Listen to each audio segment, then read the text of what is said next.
एक ऐसी सीख जो ज़िंदगी बदल दी। एक राजा था जिसका नाम सूरजभान था। उसके राज्य में सभी सुखी थे।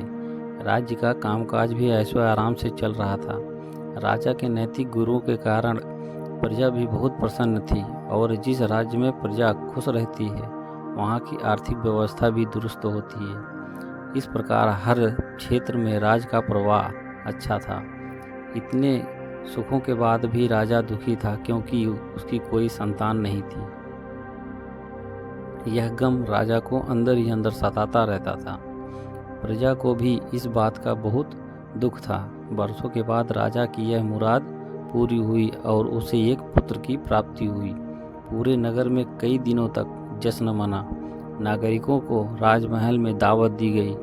राजा की इस खुशी में प्रजा भी झूम रही थी। समय बीतता जा रहा था। राजकुमार का नाम नंदन सिंह रखा गया। पूजा पाठ एवं इंतजार के बाद राजा को संतान प्राप्ति हुई। इसीलिए उसे बड़े लाड प्यार से रखा जाता था। लेकिन अति किसी बात की अच्छी नहीं होती। अधिक लाड़ से नंदन सिंह को बहुत बिगड़ दिया था। बचपन में तो नंदन की सभी बातें दिल को लुभाती थी, पर बड़े होते होते यही बातें बदतमीजी लगने लगती है। नंदन बहुत ज़्यादा जिद्दी हो गया था। उसके मन में अहंकार आ गया था। वो चाहता था कि प्रजा सदैव उसकी जय जयकार करे, उसकी प्रशंसा करे। उसकी बात ना सुनने पर वो कोलाहल मचा देता था। बेचारे सैनिक को भी वो पैर की जूती ही समझता था। आए दिन उसका प्रकोप प्रजा पर उतरने लगा। वो खुद को भगवान के समान पूजना देखना चाहता था। आयु तो बहुत कम थी लेकिन अहम कई गुना बढ़ चुका था। नंदन के इस व्यवहार से सभी बहुत दुखी थे। प्रजा आए दिन दरबार में नंदन की शिकायत लेकर आती थी, जिसके कारण राजा का सिर लज्जा से झुक जाता था। यह एक गंभीर विषय बन चुका था। एक दिन राजा ने सभी खास दरबारियों एवं मंत्रियों की सभा बुलाई और उनमें अपने दिल की बात कही कि वे राजकुमार के इस व्यवहार से अत्यंत दुखी हैं। राजकुमार इस राज्य का भविष्य हैं। अगर इनका व्यवहार यही रहा तो राज्य की खुशहाली चंद दिनों में ही जाती रहेगी। दरबारी राजा को सांत्वना देते हैं और आप कहते हैं कि आप हिम्मत रखें वरना प्रजा निसहाय हो जाएगी। मंत्री ने सुझाव दिया कि राजकुमार को एक उचित मार्गदर्शन एवं सामान्य जीवन के अनुभव की जरूरत है। आप उन्हें गुरु राधागुप्त के आश्रम भेज दीजिए। सुना है कि वहाँ से जानवर भी इंसान बनकर निकलता है। यह बात राजा को पसंद आई और उसने नंदन को गुरुजी के आश्रम भेजा। अगले दिन राजा अपने पुत्र के साथ गुरुजी के आश्रम पहुँचे। राजा ने गुरु राधागुप्त के साथ अकेले में बात की और नंदन के विषय में सारी बातें कही। गुरुजी ने राजा को आश्वस्त किया कि वे जब अपने पुत्र से मिलेंगे तब उन्हें गर्व महसूस होगा। गुरुजी के ऐसे शब्द सुनकर राजा को शांति महसूस हुई और वो हर्ष अपने पुत्र को आश्रम में छोड़कर राजमहल लौट गए।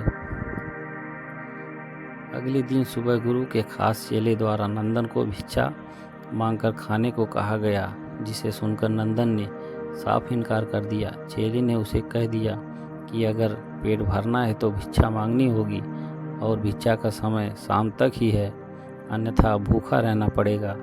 नंदन ने अपनी अकड़ में चेले की बात नहीं मानी और शाम होते होते उसे भूख लगने लगी, लेकिन उसे खाने को नहीं मिला। दूसरे दिन उसने भिक्षा मांगना शुरू किया। शुरुआत में उसके बोल के कारण उसे भिक्षा नहीं देता था, लेकिन गुरुकुल में सभी के साथ बैठने पर उसे आधा पेट भोजन मिल जाता था। धीरे धीरे उसे मीठे बोल का महत्व समझ आने लगा और करीब 1 महीने बाद नंदन को भर पेट भोजन मिला। उसके बाद उसके व्यवहार में बहुत से परिवर्तन आए। इसी तरह गुरुकुल के सभी नियमों के राजकुमार में बहुत से परिवर्तन किए, जिसे राधागुप्त भी जी समझ रहे थे कि एक दिन राधागुप्त ने चंदन को अपने साथ सुंदर सवेरे शहर पर चलने को कहा। दोनों पैर से निकल रहे रास्ते पर बहुत बातें की। गुरुजी ने नंदन से कहा कि तुम बहुत बुद्धिमान हो और तुमसे अधिक ऊर्जा है जिसका तुम्हें सही दिशा में उपयोग करना चाहिए। दोनों चलते चलते एक सुंदर बाग में पहुंच गए जहां बहुत सुंदर सुंदर फूल थे, जिसमें बाग महक रहा था। गुरुजी ने नंदन को बाग से पूजा के लिए गुलाब के फूल तोड़ने को कहा। नंदन झट से सुंदर सुंदर गुलाब तोड़ लाया और अपने गुरुजी के सामने रख दिए। अब गुरुजी ने उसे नीम के पत्ते तोड़ कर लाने को कहा। नंदन वो भी ले आया। अब गुरुजी ने उसे एक गुलाब सूंघने दिया और कहा, बताओ कैसा लगता है। नंदन ने गुलाब सूंघा और गुलाब की बहुत तारीफ की। फिर गुरुजी उसे नीम के पत्ते चखकर उसे बारे में कहने को कहा। नंदन जी ने नीम के पत्ते खाए और उसका मुंह कड़वा हो गया और उसने बहुत निंदा की और जतन के पीने का पानी ढूंढने लगा। नंदन की यह दशा देख गुरुजी मुस्कुरा रहे थे। पानी पीने के बाद नंदन को राहत मिली और फिर उसने गुरुजी से हंसने का कारण पूछा। तब गुरुजी ने उससे कहा कि जब तुम गुलाब का फूल सूंघा तो उसकी खूबी बहुत अच्छी लगी और उसने उसकी तारीफ की, लेकिन जब तुमने नीम की पत्तियां खाई तो तुम्हें कड़वी लगी और तुम्हें उसे थूक दिया, उसकी निंदा भी की। गुरुजी ने नंदन को समझाया, जिस प्रकार तुम्हें अच्छा लगता है कि तुम उसकी तारीफ करते हो, उसी प्रकार प्रजा भी उसके गुण होते हैं, उसकी प्रशंसा करते हैं। अगर तुम अपने साथ दुर्व्यवहार करोगे और उनके प्रशंसा की उम्मीद करोगे तो यह कभी दिल से नहीं कर पाएंगे। इस प्रकार जहाँ गुण होते हैं वहाँ प्रशंसा होती है।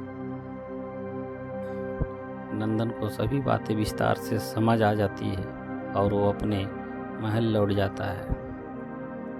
नंदन में बहुत परिवर्तन आता है और वो बाद में एक सफल राजा बनता है। कहानी की सीख। गुरु की शिक्षा ने नंदन को जीवन ही बदल दिया और एक क्रूर राजकुमार के एक न्याय प्रिय दयालु राजा बना गया। इस कहानी से हमें यही शिक्षा मिलती है कि हमें गुण होते तो लोग हमें हमेशा पसंद करेंगे, लेकिन अगर हम अवगुणी हैं तो हमें प्रशंसा कभी नहीं मिल सकती। दोस्तों, कहानी अच्छी लगी हो तो चैनल को सब्सक्राइब और लाइक ज़रूर करें।